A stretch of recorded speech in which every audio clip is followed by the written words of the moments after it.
La question du soir, que faites-vous là-haut sur l'écran quand vos géants deviennent bruyants? Dites à votre voisin, que fais-tu quand les géants deviennent bruyants? Allez-y, posez-leur la question. Que fais-tu? Et vous dites, je suis content que tu demandes parce que le pasteur Todd va nous dire quoi faire.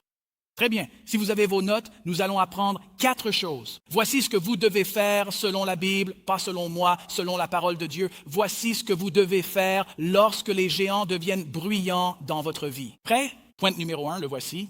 Arrêtez de répéter la menace du géant. Arrêtez. Arrêtez simplement de répéter la menace du géant. J'aime la façon dont Graham l'a dit. Nous n'avons pas à supporter les absurdités que l'ennemi nous lance. Je me suis penché vers le pasteur Jamal et j'ai dit, il vient de résumer tout mon sermon en une seule phrase. Arrêtez de répéter les menaces du géant. Alors Goliath entre dans la vallée parce qu'il est le plus grand, le plus fort et le plus audacieux et il marche dans la vallée comme si tout le champ de bataille lui appartenait.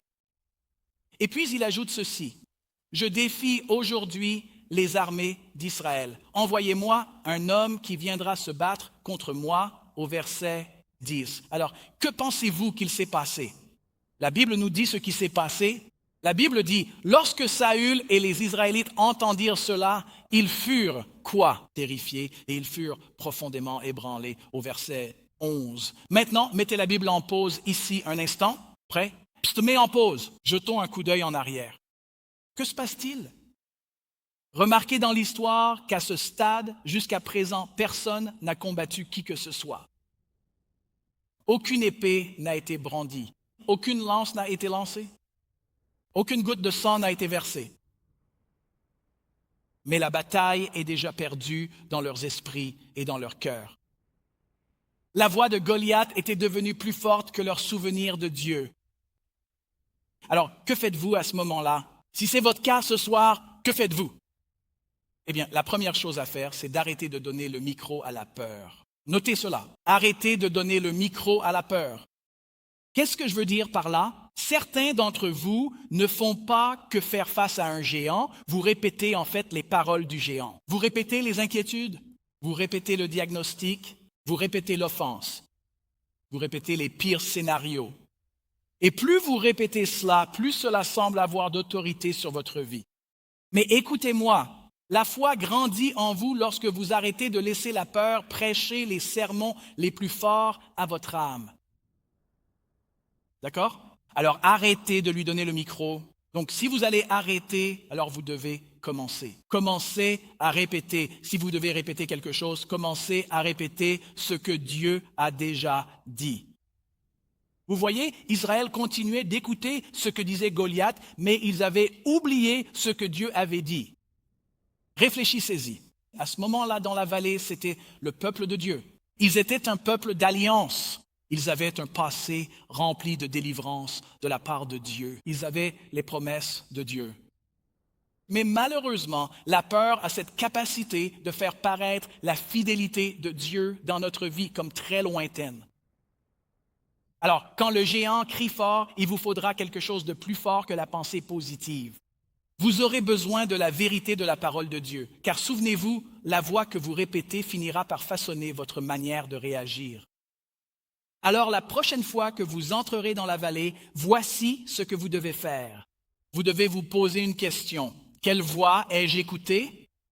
Quelle voix? Parce que c'est ça le piège, n'est-ce pas? Voyez-vous, si vous n'y prenez pas garde, vous allez commencer à croire que la voix du géant est la voix de la vérité, alors que ce n'est pas le cas. D'accord? Quelle est la deuxième chose à faire lorsque le géant devient bruyant? Et si vous faisiez ceci, commencez à vous souvenir de la fidélité de Dieu. Commencez à vous souvenir de la fidélité de Dieu. Nous allons voir dans les versets 12 à 37, la scène change un peu. Alors, que se passe-t-il dans l'histoire? David arrive donc au camp et Goliath s'avance à nouveau comme il le fait depuis un moment. Même géant, même menace, même peur. Mais David entend quelque chose de différent de tout le monde. David entend quelque chose de complètement différent. Les soldats sont intimidés, mais David entend de la défiance. Défiance contre qui? Contre Dieu. Et donc David pose la question au verset 26. La voici. Qui est donc ce Philistin païen pour qu'il soit autorisé à défier les armées du Dieu vivant? Mon ami, c'est le tournant de l'histoire. David ne voit pas cela comme Israël contre Goliath. Il voit cela comme Goliath contre le Dieu vivant. Cela change l'histoire. Le courage de David ne reposait pas sur de l'exaltation. Le courage de David était enraciné dans l'histoire, son histoire avec Dieu. Il se souvenait de ce que Dieu avait déjà fait dans sa vie. Alors écoute-moi, mon ami.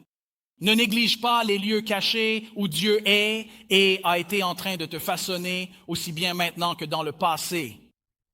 Le champ à Bethléem semblait petit et insignifiant, mais Dieu s'en servait dans la vie de David. Les moutons, ils semblaient ordinaires, mais Dieu, au milieu de la garde des moutons, préparait David. Le lion et l'ours, ce furent des victoires privées. Personne n'avait Snapchat, ni TikTok, ni de publication Instagram, n'est-ce pas? Personne ne savait. C'était privé. Et donc, avant que David ne se tienne jamais dans une vallée publique, Dieu le formait dans un champ privé. Alors regarde, mon ami, que le témoignage d'hier te donne du courage pour le combat d'aujourd'hui. Chacun d'entre vous a une histoire sur la façon dont Dieu vous a délivré dans le passé. Et certains d'entre vous font face à quelque chose de nouveau aujourd'hui. Mais parce que le géant est grand, vous êtes tentés d'oublier que Dieu vous a déjà fait traverser des choses dont vous ne pensiez pas sortir vivant par le passé. Combien savent de quoi je parle? Écoute, mon ami, tu as déjà surmonté la perte auparavant. Tu as surmonté le chagrin. Tu as surmonté le diagnostic. Tu as traversé la période où tu pensais que tout était fini pour toi. Tu as tenu bon. Alors laisse-moi t'encourager. Quand le géant crie fort, tu dois te souvenir du lion et de l'ours. Et parce que Dieu a déjà été fidèle, et parce qu'il n'a pas changé, il sera fidèle aujourd'hui. Est-ce que je peux avoir un amen pour ça, n'est-ce pas? Parfois, la foi dont tu as besoin pour le combat qui t'attend se trouve simplement dans le souvenir de la fidélité de Dieu dans ton passé. D'accord, regardons le point numéro 3. Le point numéro 3 dit simplement « Refuse de te battre avec une armure empruntée ». Refuse de te battre avec une armure empruntée. Alors, Saül finit par accepter que David affronte Goliath. C'est important parce qu'il faut se rappeler qu'il s'agissait d'un combat représentatif. Donc David allait représenter Saül ainsi que toute l'armée et la nation d'Israël. Et donc si David perd, Saül deviendra le serviteur des Philistins. C'est intéressant, non? Gardez cela en tête et regardons ensemble. Saül finit par accepter, mais avant que David ne descende, il l'aide. Au verset 38, Saül lui donne son armure, un casque de bronze et une cotte de mailles comme on les portait alors. Il faut bien comprendre ce qui se passe ici. Saül n'essaie pas forcément de nuire à David. Saül essaie simplement de préparer David de la seule manière qu'il connaisse. Saül pense que si ce garçon, si cet adolescent va affronter un géant, il va avoir besoin d'un équipement, d'un bien meilleur équipement. Alors il met son armure superposée sur David, son casque, et il lui donne son épée. Mais il y a juste un problème. Ça ne lui va pas. Saül est un homme adulte, grand et costaud. David est un adolescent. David essaie de marcher avec, mais il n'arrive pas à l'utiliser. Et il dit à Saül, je ne peux pas y aller avec ça, au verset 39. Je n'y suis pas habitué. On peut presque l'imaginer, n'est-ce pas? David est là, habillé comme un enfant qui serait allé dans le placard de son père. Le casque est trop grand. Il s'agite partout. Son armure est lourde et son épée gênante. Il ne sait pas quoi faire. Il essaie de marcher et on dirait qu'il part au combat en portant un réfrigérateur. Ça n'a pas l'air terrible. Ce n'est vraiment pas flatteur. Et David, alors qu'il est encore un jeune adolescent, a assez de sagesse pour dire « Ce n'est pas ainsi que Dieu m'a formé. Ce n'est pas comme ça que Dieu m'a conçu. » Et c'est important. Voilà pourquoi David ne rejette pas la préparation. Il rejette le fait de faire semblant. Il ne dit pas que l'armure est mauvaise. L'armure irait bien à Saül. Il dit « L'armure n'est pas à moi. » Pourquoi? Parce que l'armure de Saül représentait une solution humaine à la bataille spirituelle qu'il traversait, et David l'a compris. Elle représentait ce qui semblait impressionnant, ce qui paraissait logique sur le moment, ce à quoi tout le monde dans la vallée s'attendait, mais aussi ce qui avait déjà échoué à donner du courage à Saül.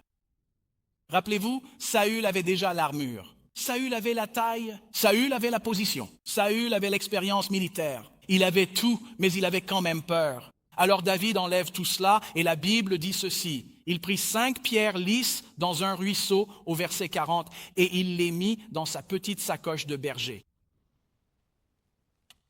Et quand on voit ça, on se dit, tu plaisantes? Tu vas vraiment faire ça? Cela paraît tellement insignifiant comparé à l'armure de Goliath. Tu vas y aller avec un bâton en bois, une fronde et 5 pierres. C'est ça ton plan. Ce sont les outils que Dieu avait déjà utilisés dans la vie de David. Alors, quelle est l'application? Ne laisse pas la peur te transformer en quelqu'un que Dieu ne t'a jamais appelé à être. Sois la personne que Dieu t'a créée pour être. Et quand la bataille devient grande, la pression d'imiter quelqu'un d'autre devient forte. Tu commences à te dire, eh bien, peut-être que j'ai besoin de leur personnalité, peut-être que j'ai besoin de leur plateforme, peut-être que j'ai besoin de leur confiance, peut-être que j'ai besoin de leurs dons et de leur style, et peut-être que j'ai besoin de leur armure. Mais mon ami, souviens-toi toujours que l'armure empruntée devient toujours un fardeau. Tu vois, Dieu n'a pas appelé David à combattre comme Saül. Dieu a appelé David à combattre comme qui? À combattre comme David. Regarde, Dieu utilise souvent ce qu'il a déjà placé entre tes mains. David n'avait pas besoin de l'armure de Saül. Pourquoi? Parce qu'il avait déjà l'onction de Dieu sur sa vie. Il avait une fronde de berger. Il avait une foi éprouvée. Il avait une histoire avec Dieu. Alors ne sous-estime jamais ce qui paraît petit dans ta vie. Donc cette semaine, ta mission en tant que ton pasteur, je te donne un devoir. Voici ton exercice à faire à la maison. Je veux que tu rentres chez toi et que tu demandes à Dieu de te montrer la pièce d'armure empruntée que tu portes encore. Et ensuite, je veux que tu fasses un pas d'obéissance en tant que la personne que Dieu t'a réellement créée pour être. Parce que tu ne peux pas combattre fidèlement en prétendant être quelqu'un d'autre. Regardons maintenant le point numéro 4. Prêt? Avance au nom du Seigneur. Maintenant, c'est là que l'histoire va devenir vraiment passionnante. David entre alors dans la vallée et quand Goliath le voit, Goliath le prend personnellement. Il se sent offensé. Tout le monde dit « Oh, pauvre Goliath, n'est-ce pas? Oh, pauvre Goliath. » Il se fâche. Oui, c'est vrai. La Bible dit « Il regarda David avec mépris parce qu'il était jeune, qu'il avait le teint rosé et qu'il était inexpérimenté. » En d'autres termes, Goliath s'attendait à voir un guerrier. Il voulait un champion. Il voulait quelqu'un à combattre. Et voilà qu'arrive ce petit adolescent. Il arrive là sans armure, sans épée et sans aucun passé militaire. « Je suis offensé que vous envoyiez ce petit gringalet pour se battre contre moi. » Qu'est-ce qu'il dit? Il regarde David au verset 43 et dit « Suis-je un chien pour que tu viennes vers moi avec ton petit bâton ?» Il fait référence à son bâton de berger. Et ensuite, il maudit David. Il le maudit au nom de ses propres dieux. Et il dit, viens ici, petit avorton. Il ne dit pas, avorton, c'est moi qui l'ai ajouté, mais viens ici, petit gringalet, et je vais donner ta chair aux oiseaux et aux bêtes sauvages. Verset 44. Qu'est-ce que vous auriez fait si un Shaquille O'Neal de 9 pieds de haut vous avait regardé dans les yeux et vous avait dit ça? Je dois être honnête, je prendrais probablement la fuite. Je dirais, Saul, remets l'armure. C'est à toi, mon pote. Sors-moi de là, coach. J'ai surestimé la situation. Je suis dépassé, je suis complètement dépassé. Mais écoutez bien l'histoire. Mettez-vous sur le terrain. C'est exactement ce que fait la peur juste avant que la foi n'avance. Elle va toujours devenir plus forte, toujours devenir plus forte. Mais David ne répond pas à Goliath avec de la confiance en soi. Voici la clé. Il répond, écrivez-le avec la confiance en Dieu. C'est la confiance en Dieu. Comment je le sais? C'est ce qu'il dit au verset 45. David dit, écoute Goliath, tu viens à moi avec ton épée, ta lance et ton javelot. Mais moi, je viens à toi au nom du Seigneur des armées célestes. Voyez, c'est le cœur de l'histoire. Entourez cela dans vos notes. Si vous ne retenez rien d'autre, David ne se compare pas à Goliath. C'est là l'erreur. C'est ce que tout le monde faisait. Comparé à Goliath, je n'ai aucune chance. David ne se compare pas à Goliath. David compare Goliath à Dieu et c'est Goliath qui n'a aucune chance. Amen? Ça change tout. La foi n'est pas attendre que la peur disparaisse. Certains se disent, d'accord, j'ai compris, Je suis motivé, gonflé à bloc. Je sors d'ici ce soir. Le pasteur Todd est de retour en personne. Fini les films. Et vous pensez que vous allez obéir à Dieu une fois que vous n'aurez plus peur? Mais voyez-vous, le courage n'est pas l'absence de peur, mon ami. Le courage, c'est l'obéissance en présence de la peur.